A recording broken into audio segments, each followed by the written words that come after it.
Ever notice that critical inner voice that's always putting you down? Whenever you try and take a risk or do more in life, become more in life, in comes this voice to make you small again. But what if I told you it isn't the enemy, but instead is a protective function that's fighting a war that finished many years ago? In this video, we're going to look at how this inner critic develops, and to stay with the war metaphor, we're going to learn how to let it finally put down the weapons to stand down. And we're going to explore this through this book here, Embracing the Inner Critic, from Howell and Sidra Stone. And to stay with the war metaphor for a moment longer, there's a book around here from a guy called Bill Plotkin, and he describes these aspects of ourselves, these inner critic or manager-like aspects from an internal family system perspective, as loyal soldiers. And use this story of a Japanese soldier as an example.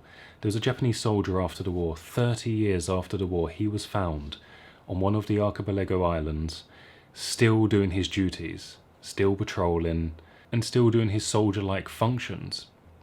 But then he took a lot of convincing to realize the war was over.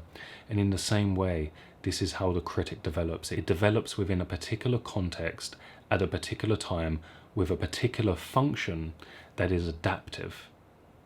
The duties and the roles and the things that this soldier were doing were adaptive to the time of the war, but then they became maladaptive when the war finished. He didn't need to do those functions anymore. And in the same way, the inner critic, what was, to put it another way, what was once developmentally necessary, becomes anti-developmental, because then it limits our growth. It stops being adaptive, and instead it becomes limiting and suffocating and kind of constricting on our life force that's actually trying to grow into more for ourselves.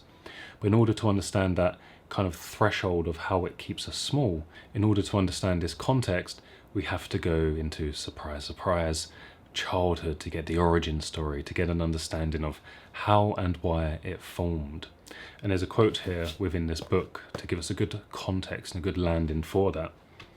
This is in the context of, it's talking about the particular role that the inner critic has, because what they talk about very well in this book is that there are primary selves, but there are also disowned selves.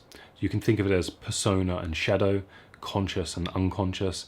There are parts of us which we allow, which we like, which we tolerate, which we identify with, but there are these other parts that are repressed, pushed into the shadow, into the unconscious. And we say we're not allowed, they're disowned, they're not me, that's not who I am, that's not what I'm like, I'm not like that. Because those things are bad, they're not me. But that starts here in this moment in childhood with the mother-baby dyad, or the caregiver-infant relationship. Now that the pleaser has become a primary self, opposite energies or selves must be kept away so that the pleaser can do its job properly. The infant learns that when he is unhappy or angry and cries loudly, it will be ignored or perhaps spanked. At best, its mother will try to stop its crying, but she is not the same happy, loving mother that responds to the pleaser. The crying makes her tense and irritable, and the world just doesn't feel as good as it did when the pleaser was in charge.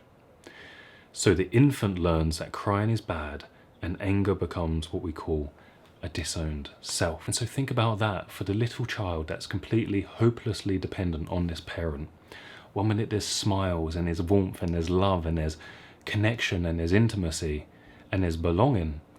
And all of a sudden, through a particular type of behavior, maybe a little temper tantrum, a little cry, all of a sudden that smile turns into, perhaps even on a high level, disgust or irritability or anger or sadness or grief or collapse from the mother.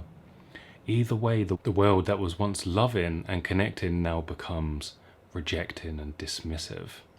And so the inner critic seems to titrate that line. It's like a surveillance system. Freud called it a policing system. It's like it surveys the line. Imagine there's a trump function internally. It builds a wall. It builds a wall between the conscious and the unconscious. And it has a surveillance system. It has a spotlight, always scanning, always looking, trying to understand, who's trying to get through that wall? Who's trying to get over it, through it, under it? Because I need to keep them out, because it's not safe. There's something bad there. and it tries to maintain the persona on the kind of north of the wall. It tries to maintain the persona of all of these parts of us that it wants to operate efficiently, like the perfectionist, the pleaser, the driven parts, like the pusher, or the helpful one, or the pleaser, or whatever it is that was environmentally praised. It wants you to keep identified with these, and it doesn't want the anger, it doesn't want the sadness, the grief, it doesn't even, perhaps in this case, want the creativity. Because if this is a inculturational process that's happening, that the inner critic governs and does to you, then whatever isn't allowed, permitted in the culture, in the parental system, gets rejected, discarded. So if creativity is seen as a pointless hobby-like project, and you have to go into a particular role in a particular line of work, then you'll heavily criticize yourself, and the creativity will remain south of the wall. And to take another quote from the book, the stronger the inner critic, the stronger the judgmental voices that have been around the person in the growing up process. The stronger the judgmental voices around us in the growing up process, the stronger will be the inner critic. So depending on how harsh your early environment was, how critical, how much you were criticized, and it doesn't always have to be explicit and overt and in your face, such as it's bad when you do this, it's good when you do this, but there's these implicit messages that you get. Perhaps you get a certain look, or perhaps your parents skillfully explain what the other kids shouldn't do as a way of actually trying to tell you what you shouldn't do. And so the function of the critic is to preemptively understand what is happening between you and the environment and that relationship. And it preemptively shames you to get there first before you might do a particular behavior that would otherwise be shamed from the environment. And so it's always scanning and trying to understand, you got a pimple on your face. Oh, you got a hair out of place. Oh, you've gained weight. Oh, you speak in a particular way. Oh, your teeth are crooked. Oh, you shouldn't have done that thing that you did. You shouldn't ask someone on that date, or you shouldn't ask for that promotion, or you shouldn't do that thing because that's going to bring you shame, because that's coming out of your character. That's maybe demanding something of someone else, which is against the pleaser. Or it's doing some kind of behavior that requires you to grow and show up in a different way, and the critic is trying to maintain stasis. It's still fighting that war in the past, because in those moments you were a helpless little infant, and truly, like some households, because you might think this is dramatic, some households, they would beat a child, they would abuse a child, they would reject and abandon a child. But you might be thinking, well, that seems too extreme. My life wasn't anything like that, and yet I still have a critical voice. Because either way, as a child, you don't understand whether you're truly safe or not, because you are completely helpless. You are completely in a process of having to surrender to your parents, because you can't fend for yourself, you can't feed yourself, you can't shelter yourself, you can't make money for yourself. And so there's part of you that has a terrified aspect of recognizing how hopelessly dependent you are. And so the critical function comes in to get you as quickly as possible to adhere to that environment, to find some level of belonging and safety. And so now we understand it, we also need to understand how to begin to change it. And the key part is from a book over here called No Bad Parts from Dick Schwartz. The key is no bad parts. This part of you isn't some negative thing we need to kill off and get rid of.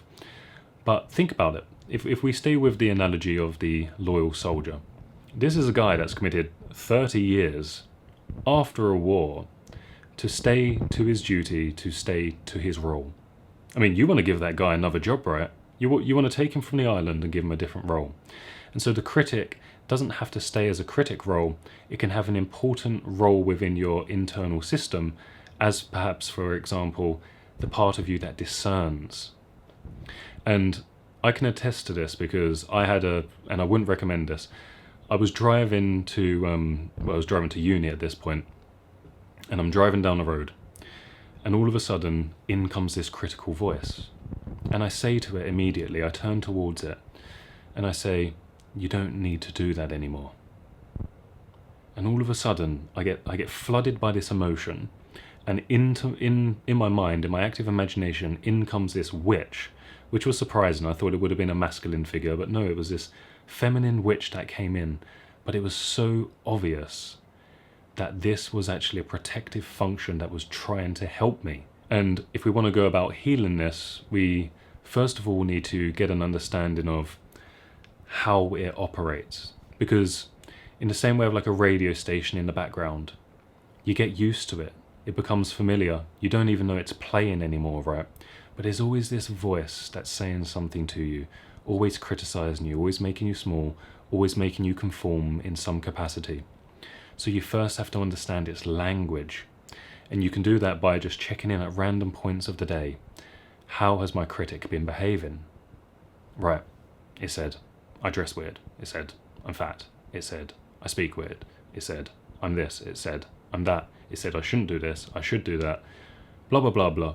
Check in at different moments in the day and begin to attune to the radio station. Because to disidentify from something, you first have to identify it. Because if you don't know it's there, then you don't know how it's controlling and manipulating your inner system and the impact it's having. So first you have to notice it. What is it saying? How is it operating? That already gives you some distance. Because when you don't hear it, you are just conforming to it. Your behavior takes shape automatically. In comes this feeling, the critic comes up, pushes it away, in comes a behavior like a people pleaser. And it's a seamless process that you don't even know that's happening. Furman and Gila in The Primal Wound, which isn't in reach, they call it the survival trance for this reason. And so you get that distance, you understand and you hear the radio station, and then more acutely you can begin to understand it in a different way, which is to personify it. So personify it, give it a shape, a character. So for me it was automatically, unconsciously held in my mind as a witch. I wonder what it would be like for you, and if you do this, put it down in the comments. I want to know what your inner critic looks like.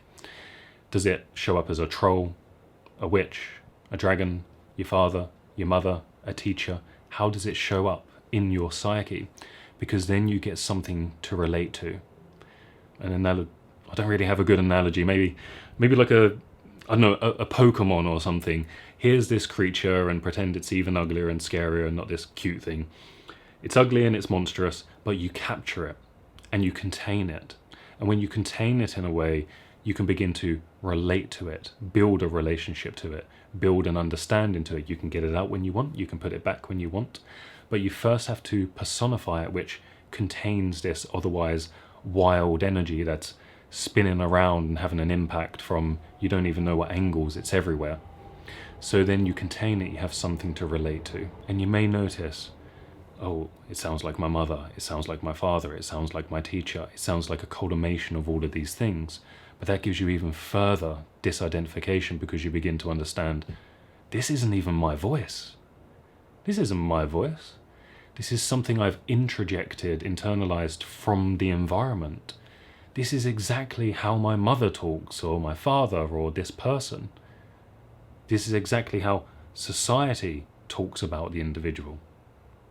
And so you get even more distance.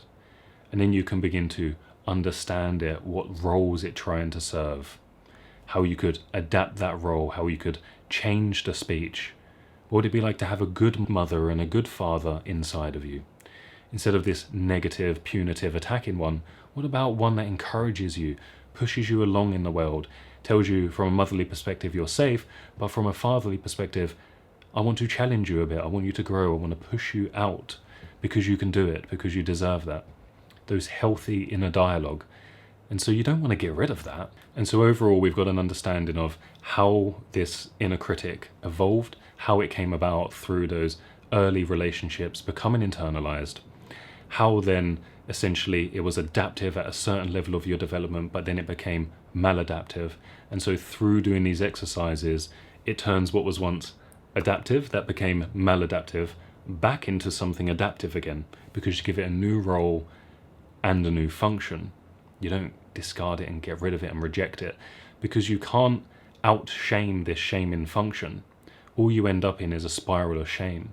Shaming the inner critic will just fuel even more shame. And so you have to kind of kill it with kindness. You have to build a relationship to it to understand it. What role is it doing?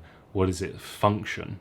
And then to do that process, to do those exercises, to get distance from it, to disidentify. If you have liked this video, then please like and subscribe, and I'll see you in the next one.